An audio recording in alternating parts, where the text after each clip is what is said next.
So দেখুন উপরের এই স্ট্রাকচার অনুযায়ী আমরা এই সেন্টেন্সগুলি বানিয়েছি। এছাড়াও আপনি প্রচুর সেন্টেন্সেস বানাতে পারবেন অ্যাকর্ডিং দিস স্ট্রাকচার। সো চলুন আমরা দেখে নিই কিভাবে আমরা সেন্টেন্সগুলি বানিয়েছি।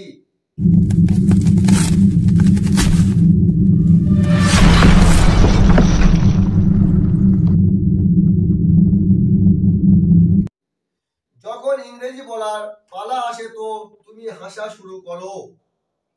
when it comes to, যখন কোনো কিছু পালা আসে তো বা সময় আসে তো, এই রকম সেন্টেন্সের ক্ষেত্রে আমরা এই স্ট্রাকচারটি ব্যবহার করব when it comes to। so when it comes to speaking English, যখন ইংরেজি বলার পালা আসে তো তুমি হাসা শুরু করো। ইউ স্টার্ট লাফিং, ইউ স্টার্ট লাফিং। তাহলে প্রপার সেন্টেন্সটি হচ্ছে যে when it comes to speaking English, যখন ইংরেজি বলার পালা আসে তো ইউ স্টার্ট লাফিং, তুমি হাসা শুরু করো। সো নেক্সট সেন্টেন্স, যখন তোমার টাকা দেওয়ার পালা আসে তো, অথবা তুমি বলতে পারো যখন তোমার টাকা দেওয়ার সময় আসে তো তুমি টাকা নেই বলো।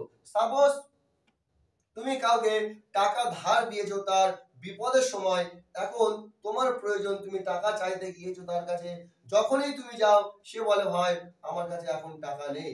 সো তাদের জন্য এই সেন্টেন্সগুলি তুমি ব্যবহার করতে পারবে যে when it comes to giving money, যখন টাকা দেওয়ার পালা আসে তো you say I don't have money, যখন টাকা দেওয়ার পালা আসে তো তুমি বলো আমার কাছে টাকা নেই।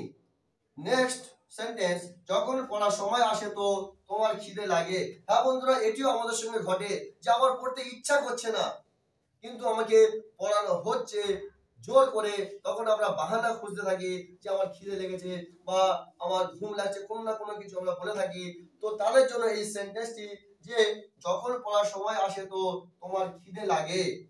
when it comes to studying, যখন পড়ার সময় আসে তো অথবা যখন পড়ার পালা আসে তো you feel hungry, তোমার খিদে লাগে অথবা তুমি খিদে অনুভব করো।